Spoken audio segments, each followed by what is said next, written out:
Welcome to the Love Them Knives channel. Hey, guess what we got? The ZT 393.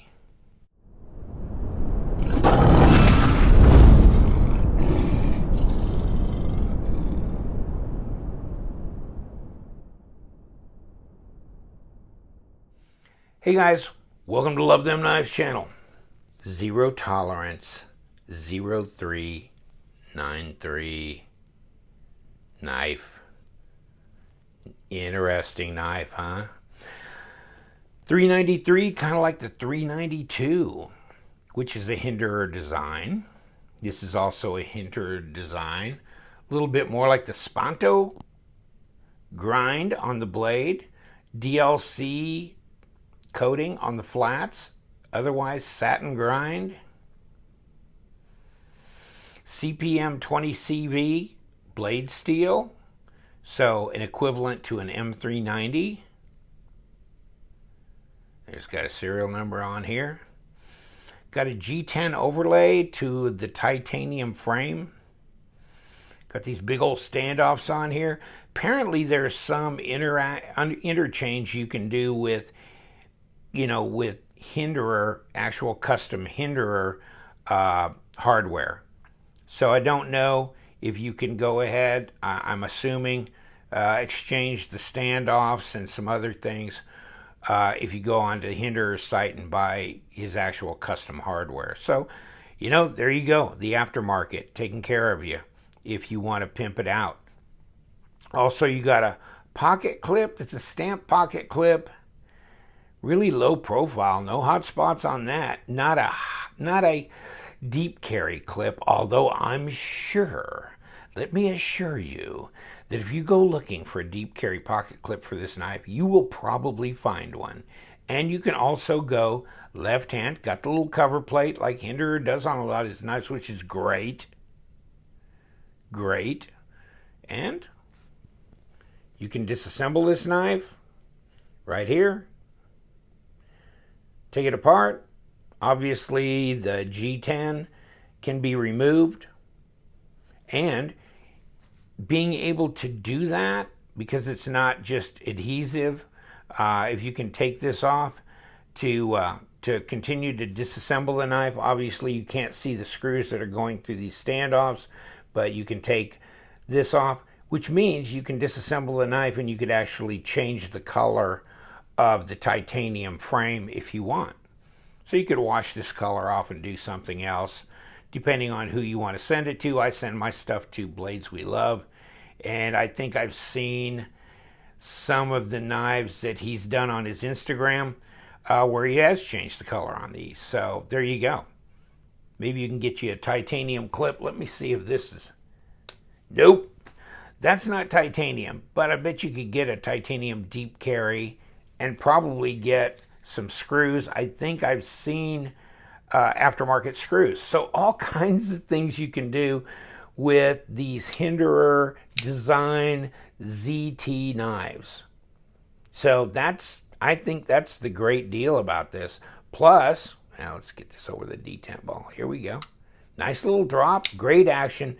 No blade plate, no lock rock, centered up, just perfect. Of course, great blade steel. Is it sharp out of the box? Let's find out. Yeah. Yes, it is. So it's reasonably sharp out of the box. Nice action on it. Has a really good solid clunk to it when it goes closed. And we have some jimping up here on top of this flipper tab. Probably kind of where you make contact, because you're really not making contact here. You're making contact here. So at least at the top here, you are making contact.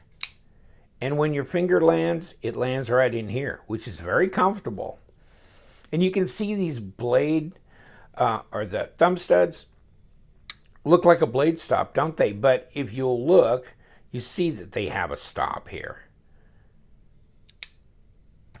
So those are not, used as blade stops. Although I've tried to look very carefully, I'm really not. I'm seeing a little bit of area where there is contact.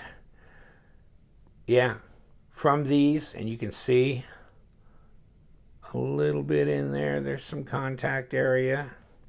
Any case.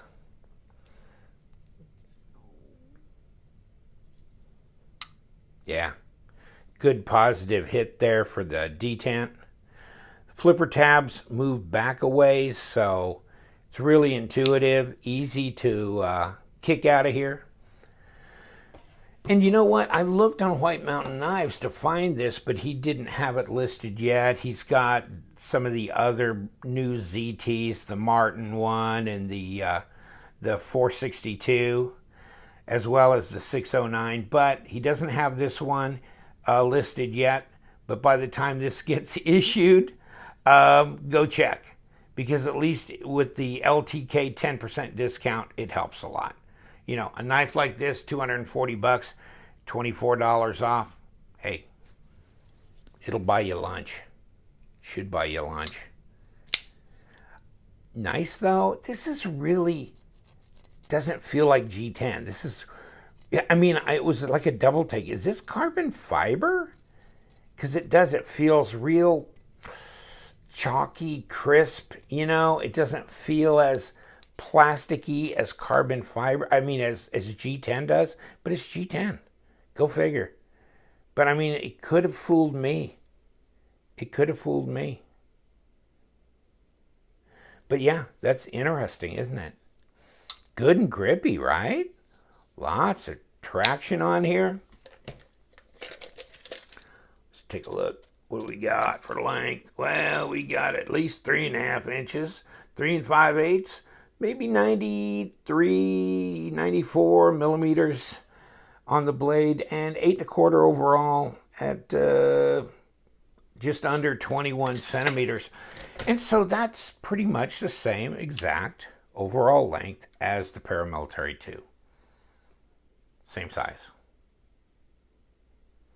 Paramilitary, whatever it lacks just a bit in blade length between the two, it makes up in the length of the handle.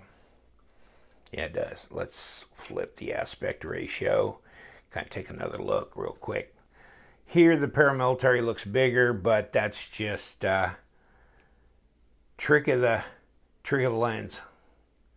They're basically the exact same size. I like the action. Yeah.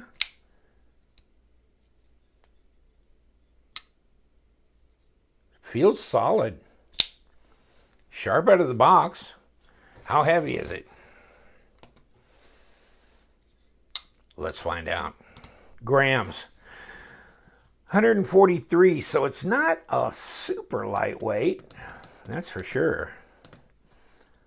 5 ounces. Not bad. About what you'd expect. So is it, one guy asked me the other day, says, how does it feel in the hand? Is it real heavy? And I go, actually, it doesn't feel heavy in the hands to me. But, that just depends on who you are and what you expect of a full-size, knife like this. 5 ounces doesn't feel heavy to me. So, that's just me, though. Let's check this out. Blade stock, 0.15. Oh, basically 4 millimeter. Yeah. Overall, 13.7, 0.53. So, yeah. A little over ½ inch. Fairly, this is pretty robust blade stock as well. And so I did pull this one from Blade HQ because at least they have a description on it. So you can look, pause and read down there, 8 1/4 overall. Flat grind, plain edge. Handle length is not 5 inches, it's 4.75, 5 inch on the Paramilitary 2. So difference there. And Rick Hinderer design, obviously. The kind of the Hinderer Maximus inspired handle. Sponto style blade. There you go. Black wash, DLC flats. And yes, you can do some of the custom hardware, swap outs, KVT ball bearing, pivot. So yeah, I mean, it's a good solid offering from Zero Tolerance, 240 bucks. This knife here is not my grail. I mean, I don't know, but I've been hindered to death from ZT. I haven't been done so bad as far as the Sinkovich that they've done and the Rexford stuff. I'm a little bit more pleased with that kind of stuff than I am. And then the RJ Martin, and I'm kind of over.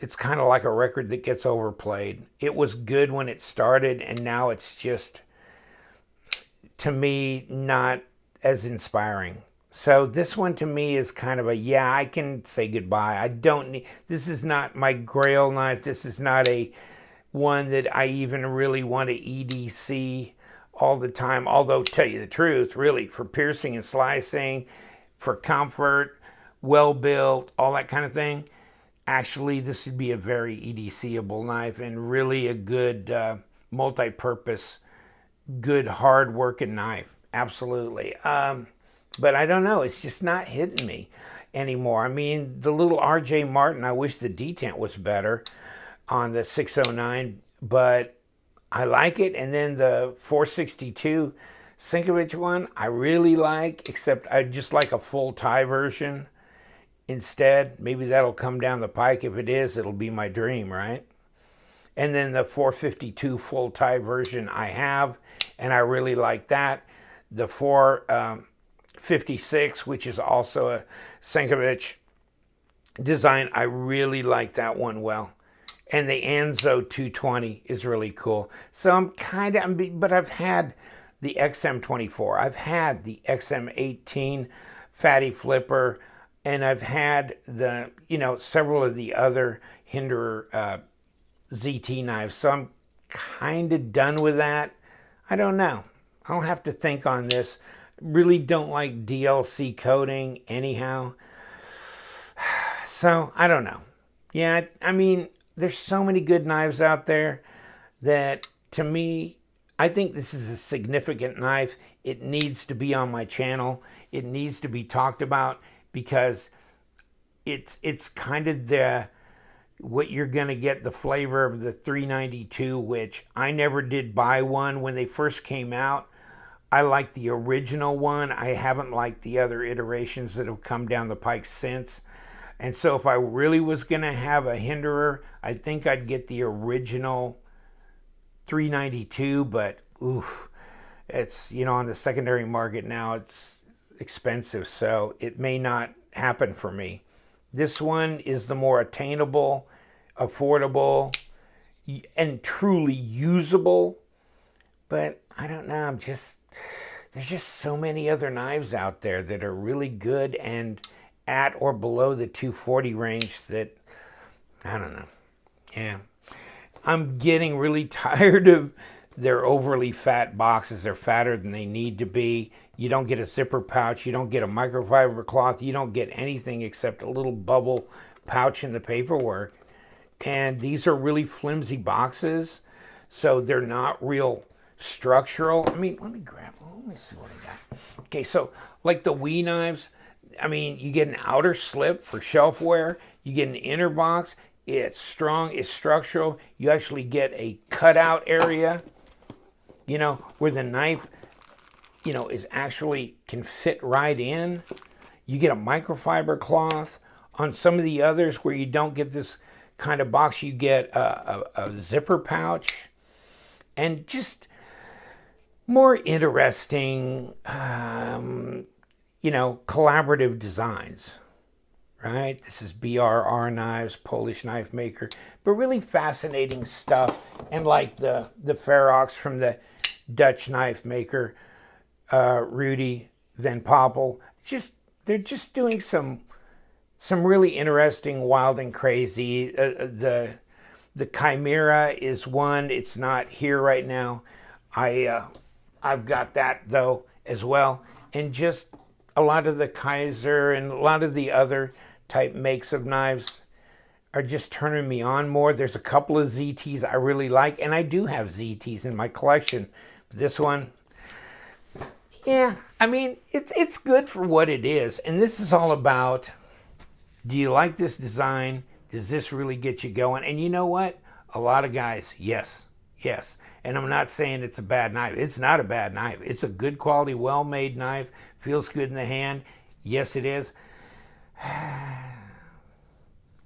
You tell you the truth, I kind of like that Hinderer slicer. That was, yeah, with the carbon fiber. Yeah. But in any case, as far as the Hinderer designs go. So, in any case, I'm going to let you go. I know. You know, not every knife just knocks you over, you know. It just, they come and they go, and not so much on this. So, yeah, I was a little underwhelmed with just the overall vibe I got from this knife. Just not there for me. No particular reason other than just the continual Hinderer designs that get pumped out, and I'm just, both in the Kershaw line and the ZT line, I'm just kind of done, kind of over it for a while. In any case, take care, my friends. Yeah, you know what we do. We do love them knives. Hey, we don't love them all equally, do we? No, we don't. No, we don't. But you guys, stay sharp.